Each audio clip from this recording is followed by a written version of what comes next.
Mga panalo at hindi mo dapat palagpasin dito sa most famous and most expensive na street food night market sa Korea. Egg, oysters, and leeks. From oyster omelette na napakasimple lang pero mapapaho ka sa lasa.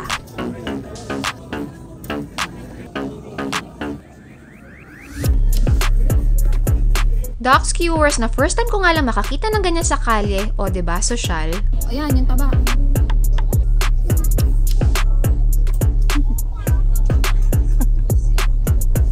Grabe yung juice niya. Pero ganda ng kulay, oh my lord.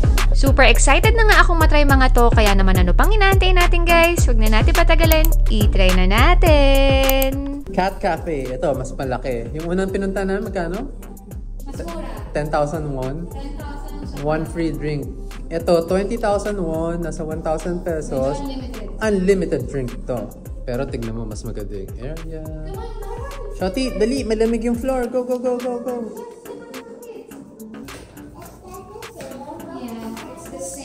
Actually guys, dalawa yung cat cafe na nakita namin sa Myeongdong. Ang difference nila, mas malaki to, unlimited yung drinks at mas maganda. Unlimited drinks. Coffee, milk tea.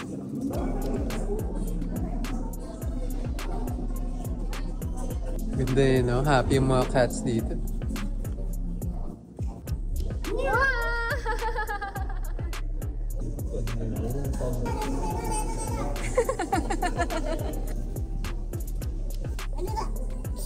So, after ng Cat Cafe, dito naman kami magla-lunch ngayon sa Yugane. Actually, ito yung plus points pag dito ka nagstay mismo sa Myeongdong. Ang daming pwedeng makainan, makakapili ka talaga.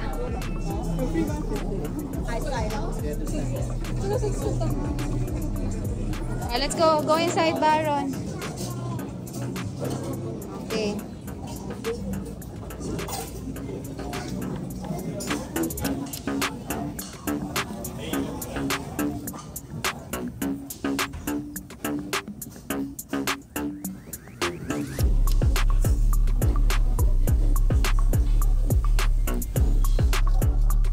Yum food.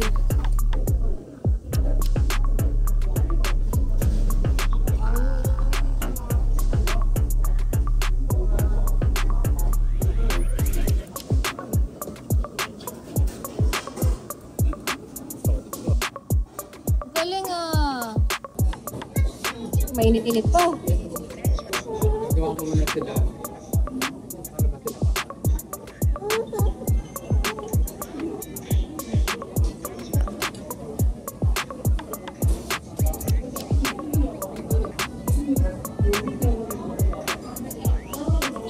Ang init.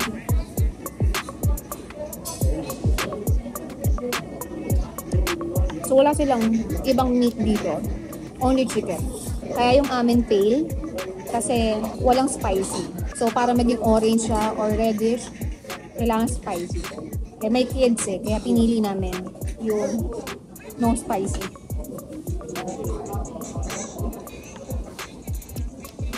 Sarap din no? Kahit hindi spicy. Ano, Ludi? Sarap? Sarap.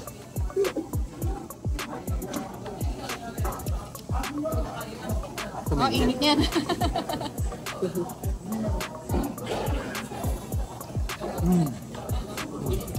Sarap. Juicy no? Tsaka cheesy. Ano lang ba yung chicken? Yes, juicy. Ayan type ng kids.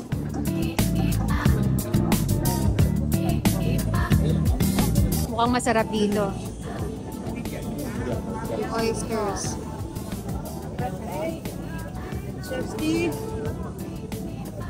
So, yan yung mga oysters. Niluluto pa nila sa egg. May sauce din sila.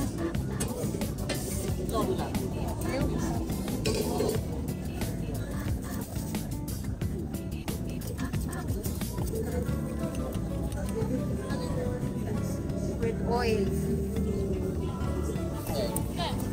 Egg, oysters, and leeks. Sa lahat ng inikot namin dito, ito lang, nag-iisa sila dito. Wow! Nice! Tapos pagtatabi-tabihin.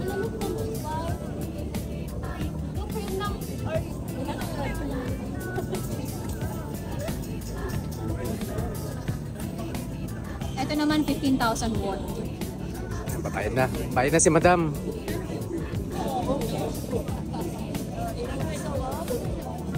Konti lang.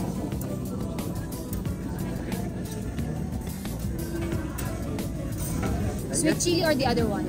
Pili ko ketchup yung isa. Sweet chili na lang. Side lang. Aha.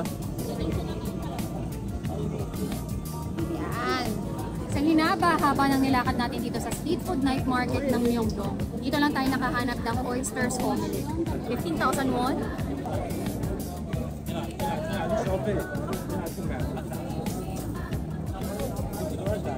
Highlight ng lahat ng kinain natin. Ganon kasarap. Grabe. Grabe yung pagka-juicy niya. Alam mo yung normal na lasa ng talaba, di ba? Yung alat niya, lasang dagat. Basta, pagkakagat mo, sumabog agad yung juice niya. Talagang pagkakagat mo, kumalat. Ito, ganyan kalaki talaga. Sausaw naman natin sa maanghang. Sweet chili sauce. Woo! Highlight.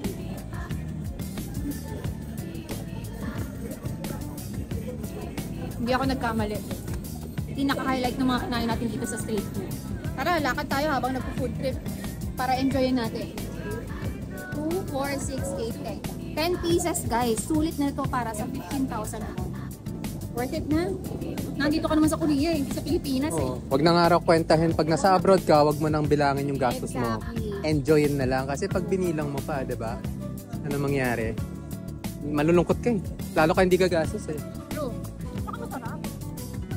Pagka alam mo namang normal, ordinary, kita mo sa Manila, huwag ka nakainin, di ba? Exactly. Yung mga corn dog, wag na. Huwag na.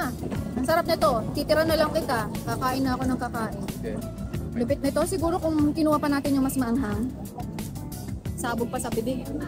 Sure ako pag yung kinuha natin, yung talagang bagong luto lang, mainit-init pa yung napapasok ka. Panalo din yun. Mas malupit yun, sure.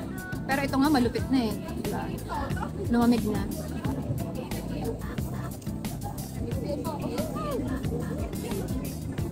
Every bite yan ah. Ayan o, yung sabaw niya o. Iingit mo lang ako eh. Kumakatas na. O ikaw naman. Try mo naman to. Ito malaki. Oh my All. God. Kaya mo sa'yo napunta yan ah. Sausage. Ganyan daw kalaki yung pagmamahal ko sa'yo. Oo, diba? Oo. Lusog yung ano. Lusog. Taba. O, diba? Sumasabog yung juice niya eh. Ano? Ano mas masarap? Baka na ito lahat. O, sige. O. Sulit. Oh, wow. Totoo yung reaction mo pero... Manghihina yung tuhod mo eh. O. Baga ano no? Lalo yung first bite. Yes. May surprise, may element of surprise yung lasa mo eh. Winner to? Winner. Sige, pengi pa ako. Tumaktak. Kahit nakarami na ako. Siguro kung may mas maangang pa, no?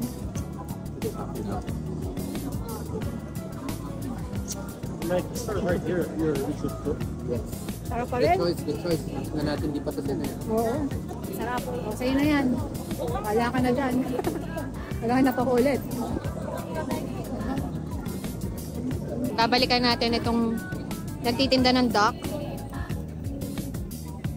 So yan, may pork, chicken sila at ito yung duck. Paghilaw at luto na. So yan, 5, 10, at ang duck, 10,000 won. Sir, bayad na natin para hindi sila na-high blood.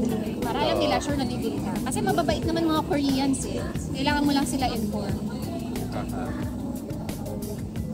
Sir? Okay, mga may magreklamo dyan na walang gloves. Ayan si Kuya, oh. Nakapang construction worker gloves. Oh. Oh. Original BBQ. No spicy, no spicy, no spicy. Thank you.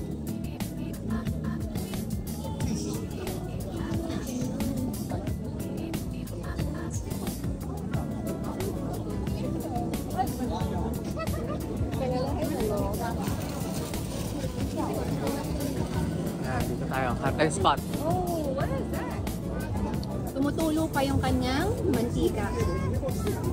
Hindi tayo naglagay ng sauce, any, kasi may mga pwedeng ipahid doon. So, para matry natin yung pinaka-sauce lang na pinagtimplahan nila. 10,000 won. Normal talaga nila dito ang 10,000. Eh, mukhang worth it naman eh. Try na natin. Laki, dami. Okay. Let's go. Oh, ang bango ah. Amoy pa lang. Okay, let's go. Ang init.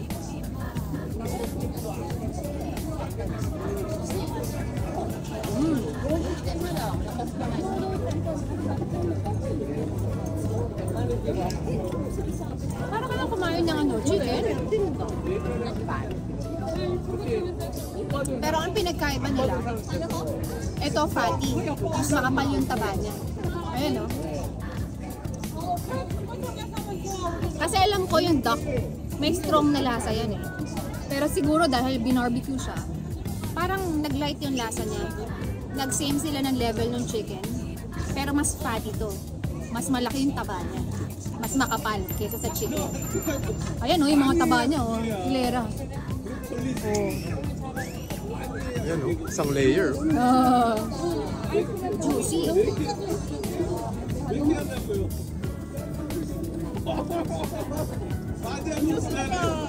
Pasok. Sarap to. Okay din. Kakaibang matry. Alam niyo kung bakit? Sa lahat ng bansang napuntahan ko na may street food, kahit sa Manila, wala pa ako nakita nagtitinda ng duck na naka-barbecue. Sa kalye. Wala pa. Shanghai, meron na ba tayo nakita? Wala pa. Tapos sa buong nilibot naming street food night market dito sa Myeongdong, siya lang yung nag-iisa dyan. Nasa corner siya dito ng pinakamalaking street food. Malapit siya sa... basta. Hanapin nyo na lang, nilagay ko naman dyan sa karatula eh. Myeongdong Theater. Malapit siya dyan. Tawi lang niya yan. O, kagat pa tayo. Ay, ito may taba. Dito tayo sa dulo. Oh my God, sarap yan. Yan. Ito, puro taba. O, ayan o. Ayan, yung taba. Puro taba.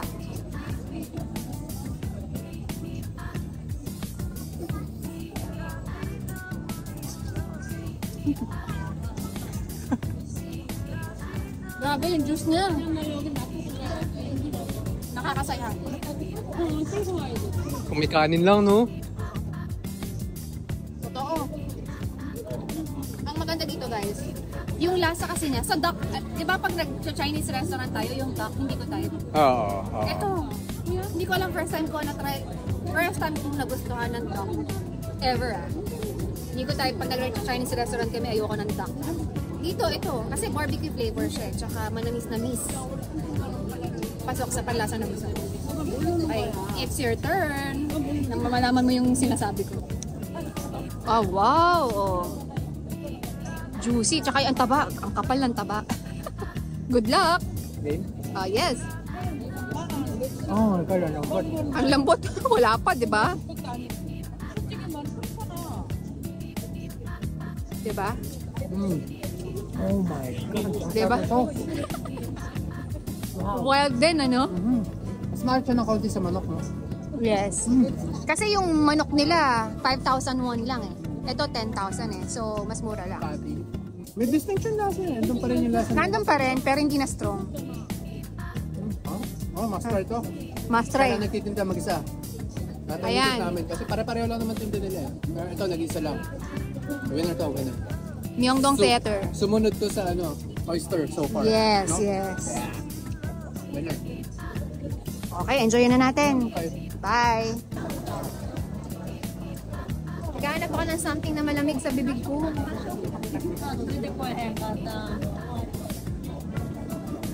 Pili tayo kung anong flavor para sa kids. Maka-take out tayo tsaka sa atin. Medyo mahal. Yes, Pero, 10,000 para sa drink. Anong mas maganda? ikaw na pala. Kiwi? Sige, may kiwi. Sige. One. And...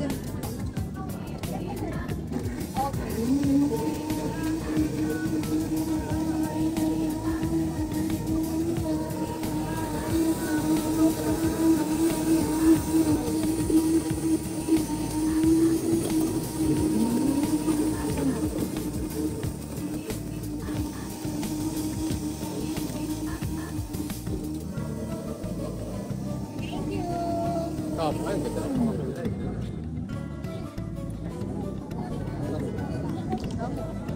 Thank you. Pero ang ganda ng kulay, oh my lord. Thank you. so much. Ganda. Ito yung sa akin. Strawberry tsaka pineapple. Ito marami. Mas mahal to. 6,000 lang to. 10,000 won. Tikman na natin yung sa kids. Sarap. May asin, tamis.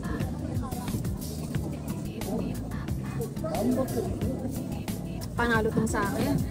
Panalo para sa akin kasi may asim ng pineapple, may tamis ng strawberry, tsaka asim din. Ooh.